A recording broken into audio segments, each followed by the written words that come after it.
Welcome to Dolby Creator Talks. This is a show about how artists use technology to tell their stories, and I'm your host, Glenn Kaiser. This is part 2 of our discussion about the hit Apple TV Plus series, Severance. Recently, we sat down with the sound team, and today I'm excited to welcome the director of photography who shot most of the series, including the pilot and the season 2 finale, Jessica Lee Gagné.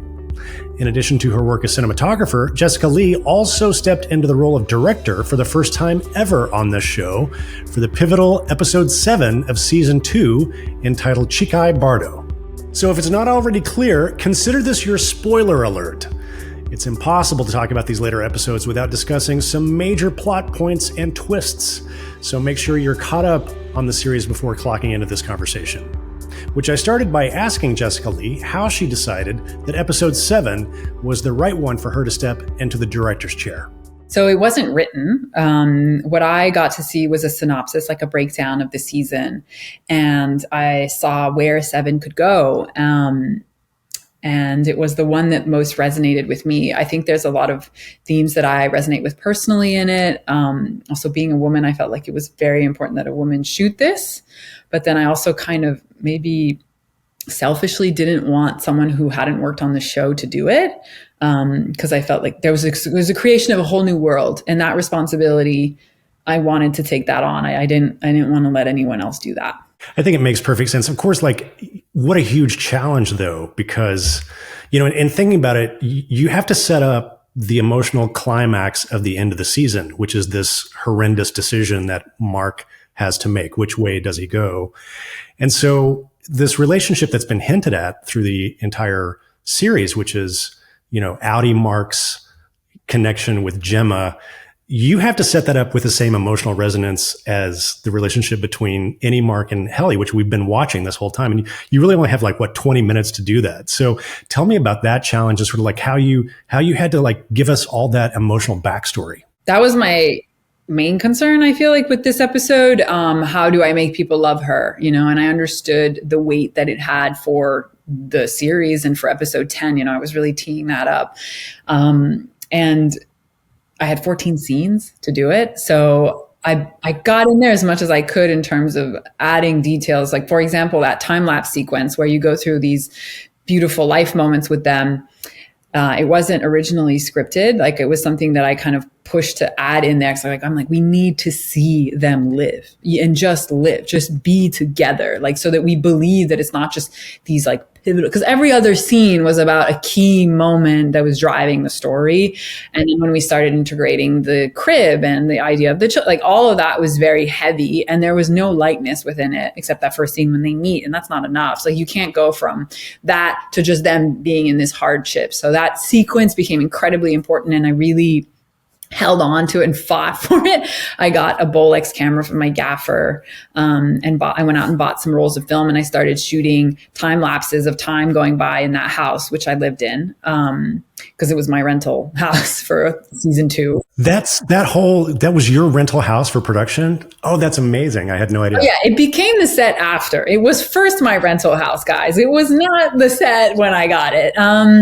No, I'm constantly trying to because I'm taken away from home for really long periods of time. And I personally, I need to be in spaces that are beautiful to me, or else I become very unhappy. It's just something that I've learned to accept about myself. And it's just, even if it costs me a lot more money than what, production will even give me, I will invest in it because it affects me every day. And I found this house because it was just so beautiful. I wanted to live outside of the city. I went to Nyack, and this house just kind of magically fell into my hands, and would love bringing people over. And it had such a warmth to it that it was amazing. And when I was describing what I wanted for for their home to the production designer, he stopped me, and he was like, "You realize you're describing your home, and we're going to shoot in your house." And I stopped because I had not thought about it at all. And I realized that he was right. So that was so beautiful. And being able to wake up in the morning and being able to wake up and have hammers hitting and just the construction crew's not the funnest thing, but every day going to shoot episode 10 I was walking down and talking with the painters and the people working in the house and the set deck team that was there, and even Jeremy. We had this time to refine it and make it beautiful. And also just, I'm rambling on, you can stop, but there's just so much. No. This is good stuff. Yeah, please. Yeah. I knew how the light moved in this house. I knew that the cherry, because I had lived there for 2 years, I know that the cherry blossom tree is going to blossom in April. And I'm like, we need to shoot in April. There are moments where they wanted to pull the flashbacks in earlier in the schedules. And I was fighting not. I was like, no, they need to be at the end, guys. Cause we want to cut Adam's hair, but they also need to be at the end because the cherry blossoms are going to be there. And, being able to even shoot little deer in some of those shots. And I knew how the light moved with the study. And that was funny because that actually inspired the scene of Mark when the police comes. Originally, it was scripted that he was in the bed. He was, and Deech and Gemma would leave at night and he would just be working in bed. And I asked the writer, can you have him writing in this study here like this? And I had to have the writer come over. The writer actually came and wrote in my house once because he needed to understand the geography. And I knew how the light moved in that space when that big light sweeps through, because I'd ordered DoorDash one night, Chipotle to be really precise. And I was waiting for my order and I could hear the driver come up and standing kind of in the hallway there. And I saw how the light moved through when he went around the roundabout. So that inspired that lighting effect. But those things, they come because you have time in the space. You can see the magic of it. Well, also you're a cinematographer, so you look at the world through a slightly different viewpoint than I think normal people do. So when the DoorDash showed up with your Chipotle, I'm sure you were like, that's a really interesting way that the light moves across that wall. Well, that's what directly influenced that. It's just funny how things happen. And in Severance, the way that we work, we make space for things to happen. There is space for magic. And a lot of it happens on this show. Tell me a little bit about your process of working with the actors, because, in that compression, you also have that really wonderful dinner scene between the four of them that shows just a completely different kind of emotional tone than we've ever seen, between those four characters before.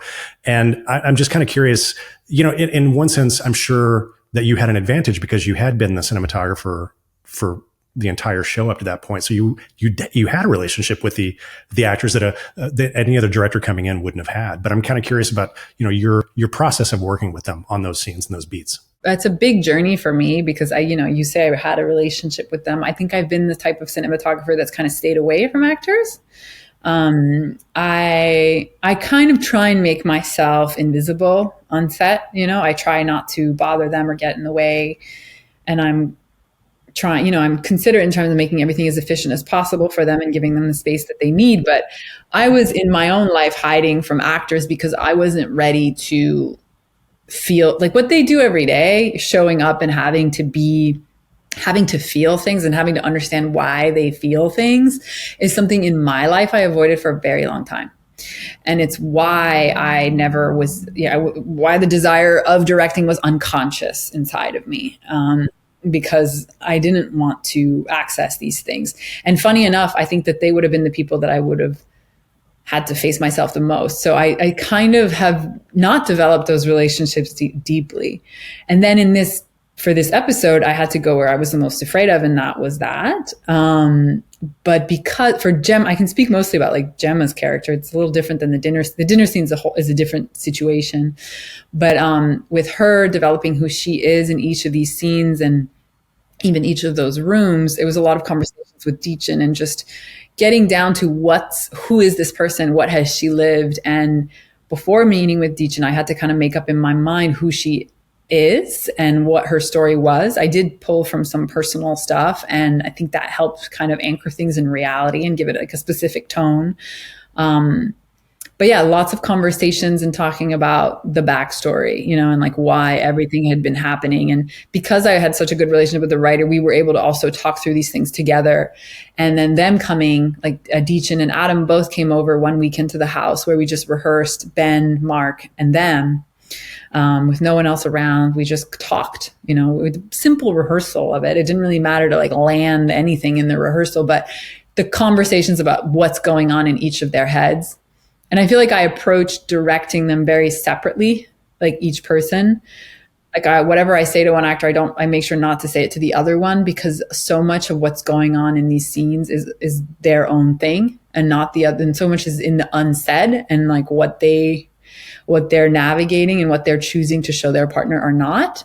So I would kind of use them against each other. And I did that with Maurer as well. Like when Deechen's on camera, I would kind of direct him to give a specific type of performance to affect her, and vice versa. Like that I actually thought was really, really fun. In terms of that dinner scene, that was a lighter scene to film, and working with all these 4 specific characters, what was fun is that you could kind of let them explore and experiment. There is a lot of improv there. So that took a lot of the weight off of it for me. And it was like much lighter scene. So you're just kind of like living to see and find those real moments of connection. And there is like the conversation about, well, how was Mark with Rickon before? And how are Devin and Gemma together? So we talked about those things. Those things were discussed more with Ben and Dan as well, because those are like the bigger storylines that, need to arc over everything. But then the stuff that was really Gemma, like that was hers and that was true to this episode, I really got to like mine. You mentioned the Bolex, and I want to follow up on that. You really had an opportunity to establish a completely new visual look for episode 7 because of the flashbacks, largely. So tell us just a little bit about your exploration, what you wanted to accomplish with the flashbacks, and how you differentiated them. Well, just to be clear, like the Bolex stuff was stuff for the time lapse, but like the rest is proper 35 mil work, just to be clear.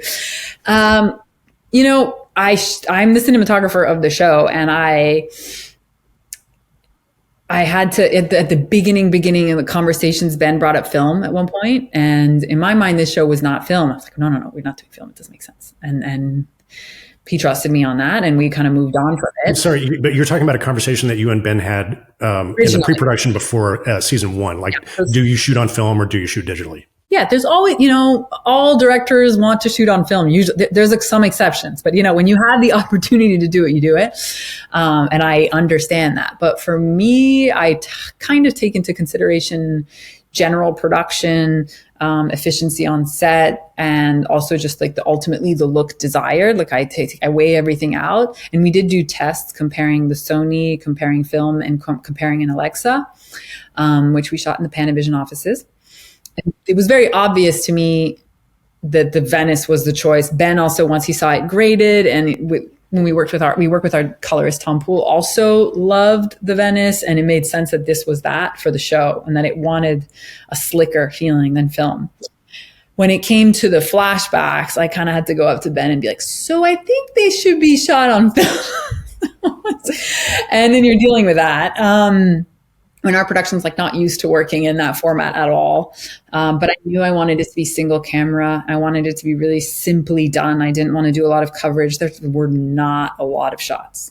Severance has a lot of shots usually. Like we do a lot of coverage and a lot of things, and there's usually a lot of people talking in a room, and it depends on the scene. But, and this was much more minimalistic. So I knew it was something that we could handle.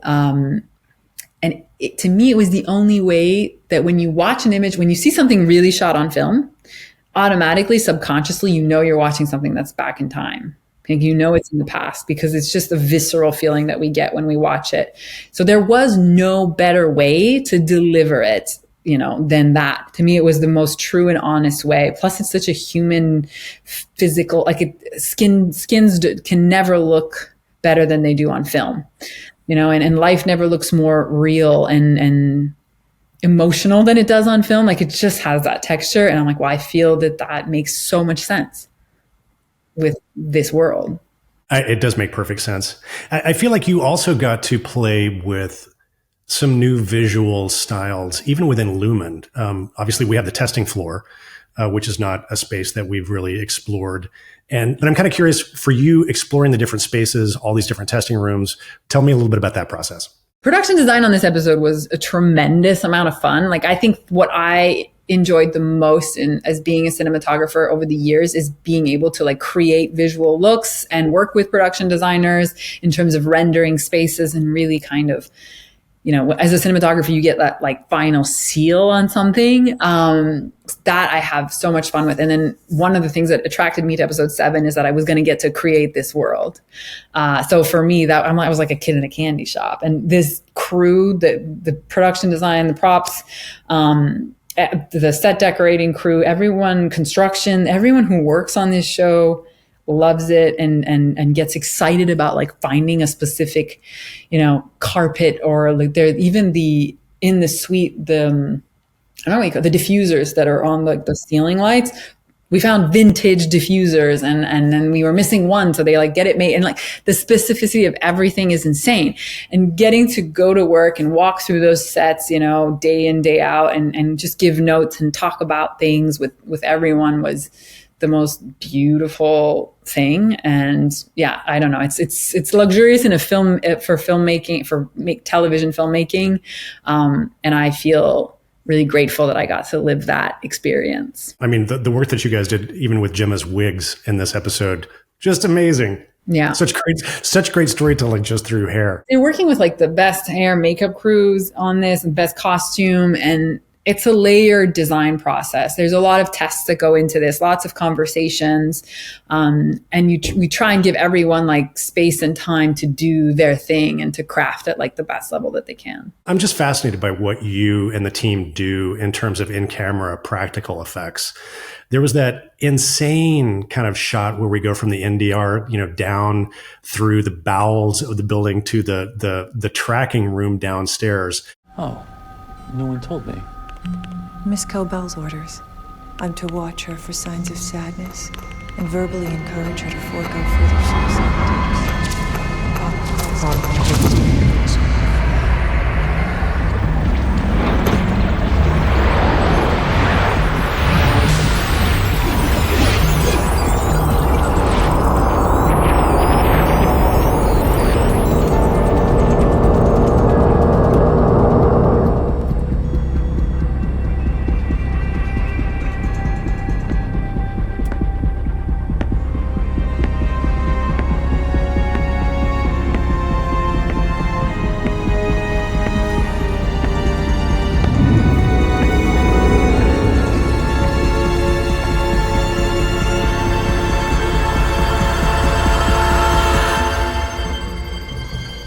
Tell me about that. It's sort of like that just seems like such a crazy challenge. Yeah, it definitely was. I was very scared of that shot. There were moments when we were making it where I didn't know if we were going to succeed. Originally, when I pitched all of these transitions to Ben, I think there was something that turned him off about going through the ground. And he said, it's if you do it, you need to do it practically. And I was like, okay. Because he didn't want it to feel artificial, we didn't want it to feel like a video game, like the show works so hard not to feel like that. And like when you do everything, and if it was like a full CG thing, like it probably wouldn't feel right. The camera movement wouldn't feel right. And it almost feels like when you look at it now, it almost looks like a bad CG shot, but it's not. It's like we're going through cables. There are stitches in it, like it's 4 pieces. And then like the only real CG fully, it's half of it, but like the grate at the end when the camera comes through the tower, like that was half of a grate. But then everything else is cleanup and stitches and simple work. But like going through the cables, there were many times where me and the operator were just staring at this like center column that we had, and we were just trying to like talk about how to do it, and we would just. No, there was like 3-4 meetings at the beginning where nothing came from it.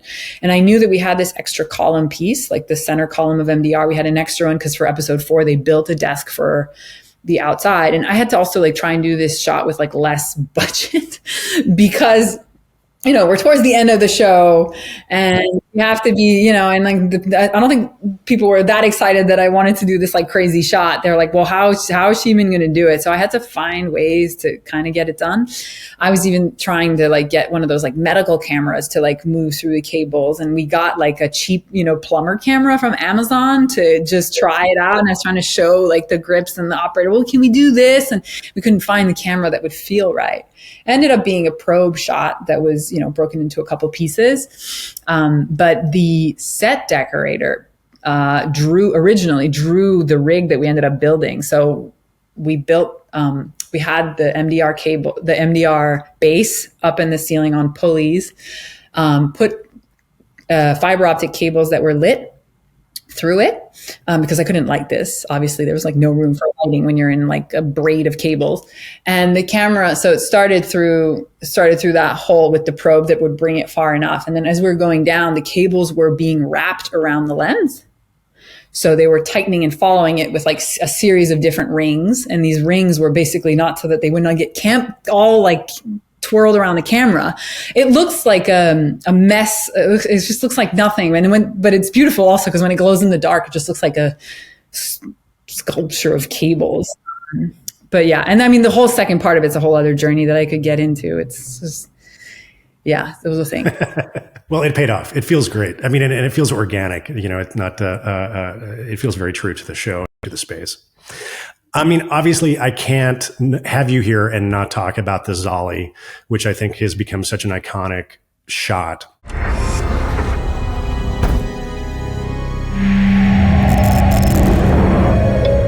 I'm kind of curious, going back to the beginning, you know, as you and Ben were thinking about designing and creating the look of the show, obviously this is a major, you know, plot element, this transition between innie and outie. And, you know, I'm kind of curious, how did you arrive at the Zali? Was there a lot of experimentation about what that transition should look like? Is it just, I mean, I'm presuming that this is kind of what I was brought up calling the vertigo shot. Is there anything special that you're doing to it? Or I'm kind of curious, how did it evolve into what we see? I think I originally also thought of it as the vertigo shot. That was for me, like where that effect comes from. Because everyone, like some people it's jaws, some people it's that. But it came from a very simple place. So we knew early on that we wanted the interior world to be wider, kookier kind of style framing. And we knew that the outside world was longer, more 70s kind of like grittier aesthetic.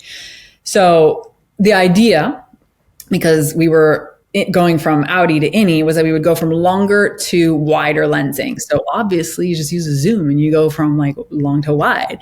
And the idea was to kind of show the physical transformation that does on the face in that optical, you know, game. So that's where it came from. To me, it was really simple, but then refining it, we definitely went through some work. Like we didn't test any other techniques, like in terms of, or any other ideas. We tested ways of getting to point B, you know, getting to the shot. We started with a bolt and that was just not the best.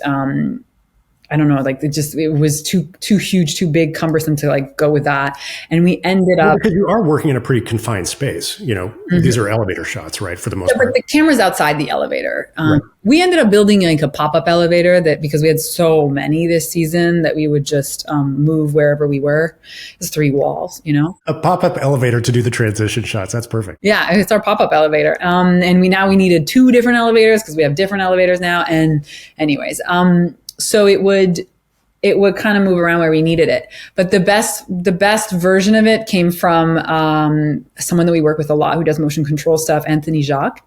He designed kind of his own thing for it and had its own software. It's actually looked really simple, but was kind of the smoothest and classiest way to get it. And he would reinvent it depending on the types of Zalis that we were doing. This season, we had to do the threshold Zali, which is more challenging and needed to be sold with more visual effects, I think, because the other one they would do cleanup on and stuff. But the threshold Zali, because like Gemma would walk through a door, when it doesn't sell the thing of the face changing as much. So we did have to enhance it just because it was not as powerful as when an actor stands still and you're keeping, like the idea originally was to keep the head space, like the head the same, so that you really are just and because it was a minimalist background, you really are just like focusing on the change in the face, like rendering facial features.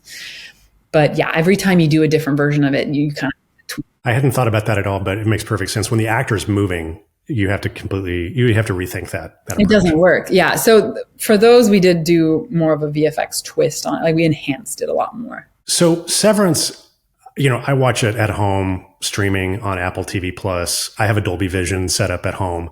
The show looks so stunning in Dolby Vision. And you mentioned your work with the grade and the colorist. So I'm kind of curious for you to dive in. I'd love to hear more about sort of how you work with the colorist. I think a lot of people don't necessarily have a deep understanding of how much of the look of the show kind of comes through in that phase of post-production, and specifically how you're using HDR and Dolby Vision. There's so many like those the inky blackness of those shots with the elevators. It's just stunning. I mean, I do have to shout out Tom Poole, our colorist. He's a huge part of why this show looks the way that it does. Even he worked with Ben, he's been working with Ben and I on everything we've done. Ben had asked me originally when we did Escape at Dan and Mora, I think in our first meetings, he's like, so who would you use for a colorist? And I remember saying, well, there's this guy, I've never worked with him, but I think he's like amazing. His name's Tom Poole. I don't know if we can get him. And then like next thing we know, we're like in this partnership for 7 years. And Tom was there from the beginning. You know, if you want to really understand what your show is going to look like, you kind of need to do look tests at the beginning part of the process before you start shooting. And I always make sure that, you know, we take it through the whole pipeline. And we'll do multiple tests. We'll do tests without actors, and we're going to do hair and makeup tests. And there's like set design tests. There's a whole series. But he's there in each conversation, and it's about our tastes, all three of our tastes, Ben, him, and I together, and what we all like. And we kind of challenge each other. So yeah, it's our taste level. You have to find the colorist that has the right taste, you know, for you, because it doesn't mean that it's not beautiful if it's done differently. It's just you have to find someone that you speak the same language. And then when it comes to the whites, the renderings of whites and blacks, like he's definitely a specialist in that kind of technique, or I don't even know what to call it. It's like a language now, you know. Because we want high contrast, and like these sets are extremely high contrast, like white walls and black hallways. Everything can go wrong. But he's constantly checking that and making sure that it works in a bunch of different settings.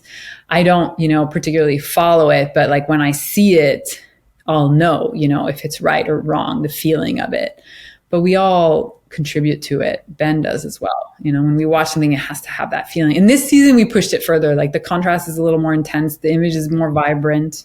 There is a change from season 1 to 2. And we also changed cameras. So it's not a full change, but we went to Venice 2s, and I do feel like they render in a bit of a different way, especially because we use a bigger sensor. So that changes like the texture and feel of the image. I would love to touch on episode 10 for a moment. You open with that extraordinary sequence, you know, in the birthing cabin, which I know, you know, producer Dan Erickson has talked about that sequence as something that he was dreaming about and envisioning when he started creating the show. This conversation between Innie Mark and Outie Mark. Okay, but what that mean exactly? That you get the right side and I get the left, or is it like a top-bottom situation? I'm honestly trying to understand. No, it wouldn't be like a top-bottom situation. It's like both of us, like one person combined. Like my memories and yours, and my trauma and yours, but like, you know, the good stuff too. Okay, but I mean, you've been alive for what, 20 times longer? So whoever this new hybrid person is, it seems like he'd be way more you than me. I just don't think that's how it works. Okay, how does it work?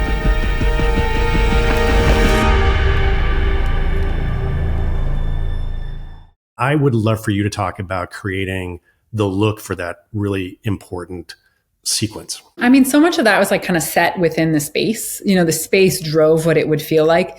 I think in terms of what I kind of pitched in and helped push what the result of it, I guess, is encouraging and doing a shot count or shot style between the Innie and Outie. So like, you know, having one left frame, one right frame, like so that the looks would match. And in my mind, that was the beauty of it. It was just that it doesn't need to be that complicated. It's just him speaking to himself and really like making that dialogue thing kind of come through.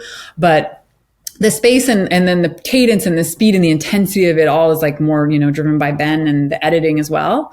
And the rehearsing the performances for that was key. Just, really nailing that whole thing was amazing what Adam did, because he's just acting with himself. Like that was a feat. Then there's the challenge that was all shot on a stage. There was no exterior there, which I never love not working with real locations. But if it was shot at a real location, because this was based on a real place, which that actual attic exists somewhere, and it's a beautiful place in the real birthing cabin. But not a real birthing cabin, but in our where we shot the rest of that stuff. It would have been too painful to do that, and it would have never looked that way. So that was an interesting thing to kind of wrap my head around. I never loved doing huge blue or green screen sequences, but it was almost like the irony of any Mark who we've only seen at Lumon in this kind of cold, harsh, sterile environment. He's inside in the warmth by the fire. And then Audi Mark is outside in the night and the cold and the blue. And it just, it was an inversion of how we normally see them. And it was an interesting visual representation, I think, of the power dynamic between the two of them. Oh, I had not even thought about that. So that's interesting. I mean, it's the amount of theories and ideas is crazy. It's amazing what people see in it. Well, I wanted to ask you about that because, if you go on YouTube and you look, there are all these fan videos. I mean, I made a couple of notes, there were videos that I found this is why Severance looks so amazing, and Severance color theory deep dive. I did not steal that from that video, by the way. But for you, what is it like to work on a show that has such fan engagement around the visual look? I think what's fun and where I got to do it, I think really kind of play into that more was actually in directing. Cause you really get to work with doing the Easter egg stuff, and how much the fans love the show. And there's some things you just do for the fans. There are things that and I don't think you would usually do that in a show, but you're we're going to do this shot cause the fans are going to love this, or we're going to add this detail here cause they're going to love this. And that happens constantly on Severance. So that's really, really special. But as a DP, a little less. As a DP, I'm just focused really on the craft that I'm doing, I think, and just doing the right thing when I can. So, final question for you. You mentioned sort of a 70s look for the show, and I'm a massive fan of 60s and 70s paranoid thrillers. I love the way you use that kind of look in this show. I want to talk about the last shot, which I find is just so mesmerizing. It almost kind of seems like a lift from a tip of the hat to The Graduate, So tell me about that last sequence, that last shot, how that came together. Well, for me, it's kind of a combo of some French New Wave films like Julie Jim and 400 Blows, just because there's this iconic running sequence in Julie Jim that for me was the feeling that they had, and then the freeze frame idea, right, for 400 Blows. But it was Ben's idea originally, and he wanted to make this iconic end to the whole season. And early on he knew he wanted it to have a film texture, and we put it aside for a hot minute, and then we were just okay, well, we're not going to shoot this whole sequence on film. That wouldn't feel right either. It's really just that last moment. So we shot it digitally. It took forever to make those lighting looks, but ended up coming through. And then when we were in the post-production process, I think it was even we're color grading the final episodes, they were still working out how to bring in the film aspect, because yes, you can just do it in the grade. Tom is amazing at actually just making things look filmic, but he wanted to make it a real thing. So it ended up being transferred to film and reprinted. So it really does actually live so that's not a digital add-in on grain. You did a film out in and a rescan. Okay. So it's authentic, and that's how Ben likes to do things, and he can push to go in those places, which is amazing. And I was just saying this recently, but there's something magical about that him and I have never talked about this, but I know he's mentioned, that color red coming back at the end. And I think the one thing that to me is the most interesting is that, it's red, but it's also on film, and episode 7 having the flashbacks shot on film, and it being that moment in his life when he was open to really his own humanity and his own humanness and living emotions through what, if they were good or bad. And he was living and seeing life in a different field of color and life. And And the color red in episode 7 is very important. So it's this weird connection in my mind of like, okay, when he's with Helly, he's found that humanness again. And it like comes through in that film, in that last frame, like the choice of living. I've never talked to Ben about that, but like I kind of figured that out later. And I don't know, I think there's sometimes subconscious things that happen when we're shooting. And I think that might be one of like the most powerful things. I love that. That's a beautiful way to describe it. And of course, you know, I presume that moment of happiness will only last for a brief time before in season 3, we find out what happens next, but I can't wait. Jessica, it's been such a pleasure to have you on the show today and talk to you about the extraordinary work that you did on the whole show, but also directing episode 7. It's a fantastic piece of work. Thank you. It's been my pleasure.